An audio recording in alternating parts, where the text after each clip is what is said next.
siang ya, karena sedang berjalan. Terima kasih.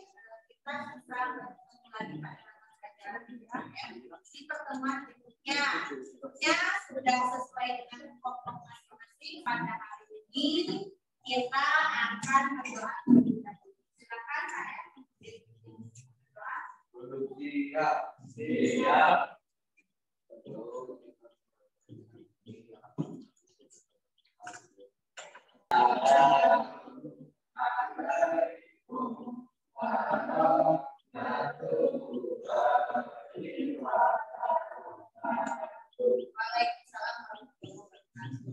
Ibu akan cek kehadiran kalian terlebih dahulu ke fase exam.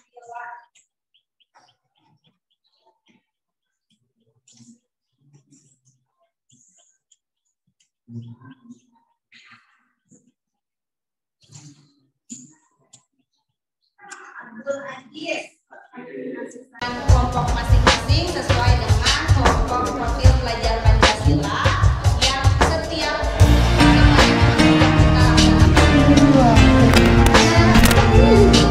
Indonesia dari Sabang sampai Merauke berjajar pulau-pulau. Terima kasih tepuk tangan buat siswa. Sekarang kita akan membahas terkait materi aparat penegak hukum. Kalau minggu kemarin kita membahas tentang bagaimana kita menyikapi tentang pengamalan kehidupan konstitusi dalam kehidupan kita sehari-hari. Nah, sekarang kita akan membahas tentang aparat penegak hukumnya yang menaungi ketika kita melakukan aksi pelanggaran hukum. Sebelum kita bahas materinya, ada tujuan pembelajaran yang akan Ibu sampaikan, yaitu peserta didik dapat memahami terkait aparat penegak hukum dan proses persidangan di Indonesia, menganalisis kasus-kasus pidana di Indonesia, menyajikan dan mengkonsentrasikan dalam suatu strategi pemecahan masalah. Seperti yang sudah kita lakukan ya, nanti ada LKPD terkait apa saja yang akan kita analisis dalam proses pembelajaran kali ini. Ada yang tahu beliau itu siapa? Bapak siapa? Masih Bapak siapa? Disamu. Siapa yang disamu? Sigit siapa? Ketua Bapak Kapolri Indonesia. Jadi Pak Sigit itu adalah kepalanya seluruh polisi yang ada di Indonesia. Karena jenderal-jenderal pun ketuanya adalah beliau. Nah, yang sering sekarang muncul ya di media pertelevisian kita ketika banyak kasus yang terjadi di bawah situasi polemik tentang Kapolri di Indonesia, pasti beliau akan hadir karena ini. Nah, pemahaman bermakna untuk pada pembelajaran hari ini ada istilah pengertian hukum menurut Dr. Andes E. Utrecht SH. Hukum adalah himpunan peraturan-peraturan, perintah dan larangan yang mengurus tata tertib sesuai sesuatu masyarakat dan karena itu harus ditaati oleh masyarakat. Termasuk di sekolah ini pun ada aturan hukum, yaitu apa? Tata tertib sekolah. Kalau melanggar tata tertib sekolah akan apa? Dikenakan sanksi. Jadi kalau di sekolah sanksinya itu apa yang diputuskan oleh guru ketika kalian melanggar tata tertib sekolah, harus mau dan harus siap. Karena apa? Karena kalian sudah melanggar undang-undang yang ada di sekolah. Lalu berikutnya ada pertanyaan pemantik. Yang pertama, bagaimana tanggapan kalian ketika seseorang melanggar aturan hukum? Betul, tadi kata Eliza bahwa ketika seseorang melanggar hukum dia tidak akan dipercaya. Ya nggak sih, ketika kita sudah dikecewakan oleh teman, akan percaya nggak kepada teman tersebut? Meskipun Bu, kita CS-an gitu, kita bestian, tapi pada akhirnya ketika kita dikecewakan pasti ada kekesalan yang dalam hati kita, walaupun pada kenyataannya kita kembali. Nah, baik, kita lanjutkan sekarang terkait materi yang akan kita bahas adalah tentang aparat penegak hukum. Tadi di video kalian bisa lihat yang mulia, sebetulnya yang mulia karena sosoknya adalah paling tinggi ketika proses persidangan. Hakim itu adalah seorang pemimpin sidang yang bertugas menjatuhkan vonis. Vonis itu adalah putusan akhir bagi para orang atau terdakwa yang sedang. Yang kedua ada jaksa, petugas yang menuntut terdakwa di persidangan. Jaksa itu ada 3 orang biasanya, lalu yang menyampaikan dakwaan ketika seseorang melakukan tindak kejahatan disidangkan, lalu jaksa yang menyampaikan karena terdakwa ini melakukan pelanggaran pasal sekian, akhirnya harus dijatuhi vonis sekian tahun. Itu seorang jaksa. Walaupun pada kenyataannya tuntutan jaksa itu belum sesuai dengan atau belum sesuai dengan vonis akhir hakim. Hakim itu mempertimbangkan pantas dan tidaknya. Yang ketiga ada pengacara, petugas yang memberikan bantuan hukum. Tadi kata Adel dijelaskan bahwa ternyata pengacaranya Dodo itu disuap ketika dia harus menangani dan membantu Dodo di persidangan. Tapi akhirnya menekan Dodo untuk mengakui bahwa Dodo yang membunuh korban ya, padahal kenyataannya menyelamatkan korban dari tenggelam ya kalau di filmnya. Itu pengacara yang memberikan bantuan hukum. Yang keempat penyidik, anggota Polri yang melakukan penyidikan. Berikutnya, nah ini ada proses sebelum persidangan. Yang pertama, adanya peristiwa kejahatan, meliputi pelaku korban dan waktu. Jadi ketika kita melapor itu harus ada fakta dulu, fakta bahwa telah didapati suatu kasus apapun itu, lalu kejadiannya di mana, siapa pelakunya dan korbannya siapa, baru kita bisa melaporkan. Lalu yang kedua ada tadi laporan, yang berikutnya ada olah TKP oleh penyidik. Olah TKP itu melihat bagaimana prosesnya. Kayak di video Dodo kan ada ya ketika olah TKP yang Bapak Dodo menirukan bagaimana ketika dia sedang, mohon maaf, katanya memerkosa anak tersebut, lalu membunuhnya seperti apa. Itu proses olah TKP. Terus ada pelaksanaan BAP. BAP itu tadi ketika Bapak Dodo ditanya, terus diperiksa seperti apa, benar atau enggak, mencari fakta yang sebenarnya. Yang kelima tadi ada rekonstruksi, ini juga sama berkaitan. Kalau rekonstruksi itu kalau rekonstruksi lebih detail ke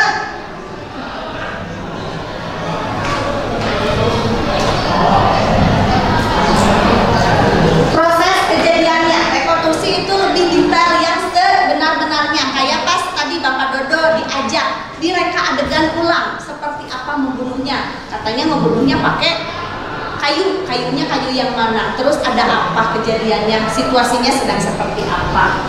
Dan yang keenam, setelah 1 sampai 5 tahapan selesai, baru penyerahan berkas ke kepolisian kepada kejaksaan untuk disidangkan. Ini sudah lengkap, sudah siap semua, akan disidangkan. Kita lihat juga ya kalau kalian mengamati kasusnya Verdi Sambo juga sama, ketika sudah berkas sudah siap semuanya, maka kan sekarang sudah persidangannya sudah dimulai.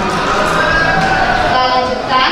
Nah ini pada proses persidangan. Yang pertama ada pembacaan surat dakwaan oleh jaksa. Tadi yang sudah Ibu jelaskan bahwa jaksa itu adalah orang yang menyampaikan tuntutan ketika seseorang dijatuhi atau ketika seseorang dalam proses persidangan dan melakukan tindak kejahatan. Lalu yang kedua ada pembelaan terdakwa atas jaksa yang disebut eksepsi. Terdakwa akan ngomong atas pembelaan dirinya sendiri yang dijatuhi dakwaan oleh jaksa, apakah sesuai atau tidak. Yang ketiga ada putusan salah oleh majelis hakim sebagai pertimbangan sesuai enggak, sesuai dengan tuntutan jaksa atau enggak, apakah ada yang harus dikurangi atau justru ada yang harus dilebihkan ketika nanti vonis hukumannya. Maka setelah itu dikeluarkanlah ada keterangan saksi. Saksi itu akan memberikan kesaksian yang sebenar-benarnya. Jadi prosesnya disumpah terlebih dahulu karena saksi tidak boleh berkata bohong. Kalau berbohong kan dia sudah mengingkari janji dia terhadap Tuhannya, ya, karena sudah melalui proses sumpah. Yang kelima ada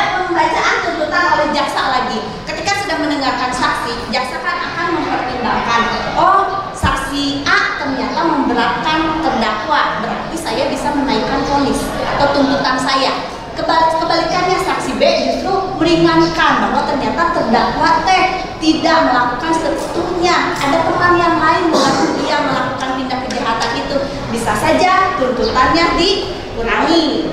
Lalu setelah itu sama seperti nomor 2, di nomor 6 itu ada pembelaan lagi terdakwa atas jaksa, disebutnya ini pledoi, sesuai atau tidak. Yang ketujuh ada pembacaan replik oleh jaksa sebagai jawaban dari pledoi, diterima atau tidaknya. Yang kedelapan, pembacaan duplik ini adalah pembelaan akhir kepada jaksa bahwa apakah jaksa itu benar atau tidak, atau jaksa atau si terdakwa itu menerima atau tidak, atau dia itu memberikan pembelaan bahwa ternyata apa yang dituduhkan selama ini benar atau salahnya.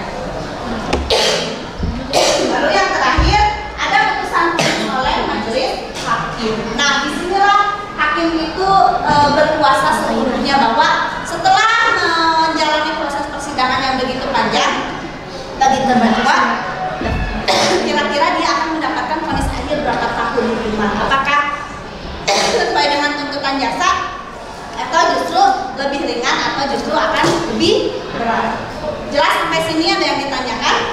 Berikutnya kita masuk proses diskusi kelompok. Nah, ada LKPD yang akan kita kerjakan, kalian diskusikan dengan kelompoknya masing-masing. Ini LKPD-nya terkait kita akan menganalisis salah satu kasus-kasus pidana yang ada di Indonesia dan sudah terjadi. Bebas, silahkan kalian pilih yang sudah diketahui oleh kalian sendiri dibahas. Jadi silahkan dari keterangan ini kalian membuat infografis boleh atau PowerPoint boleh terkait dengan ide pemecahan masalah sesuai yang ada di LKPD.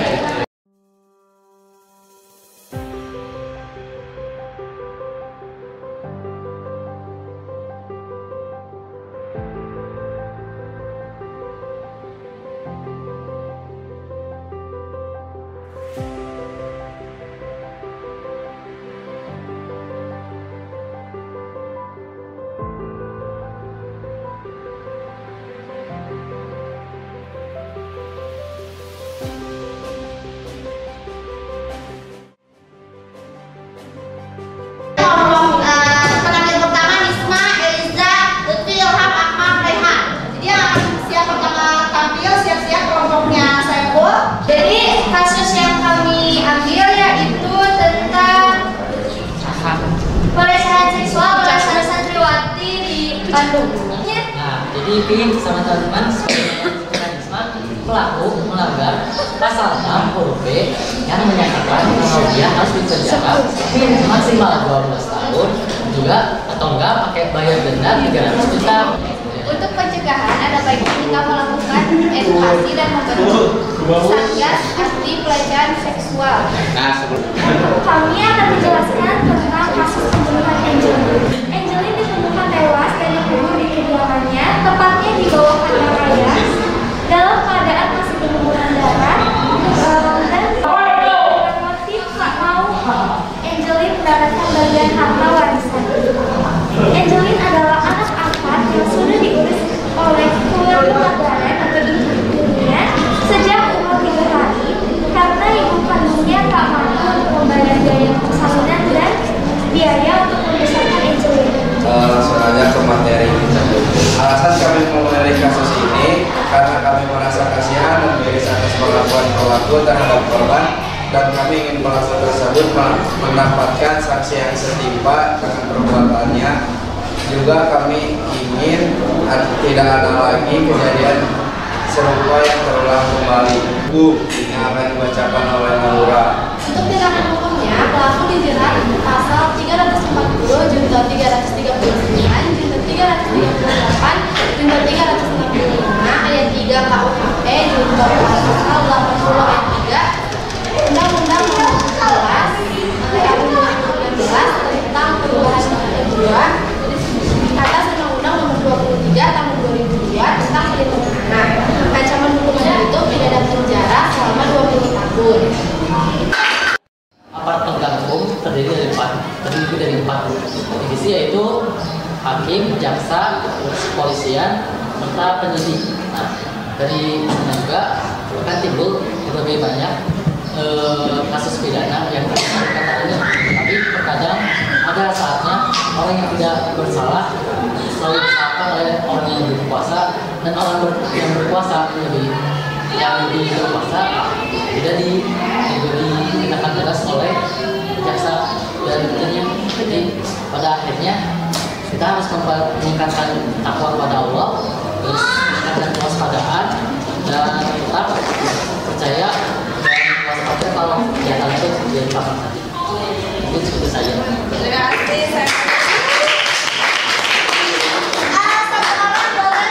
Ada yang mau menyampaikan quotes tentang pembelajaran pada kasus yang sudah disampaikan tadi. Quotes kalian ternyata penyebab banyaknya kasus kriminal di Indonesia menurut Ustaz dan Rizal ada dorongan yang timbul dari diri untuk melakukan tindak kejahatan dan kurangnya pengetahuan serta keimanan. Bagaimana kita membentengi diri sendiri agar tidak melakukan tindakan yang melanggar hukum.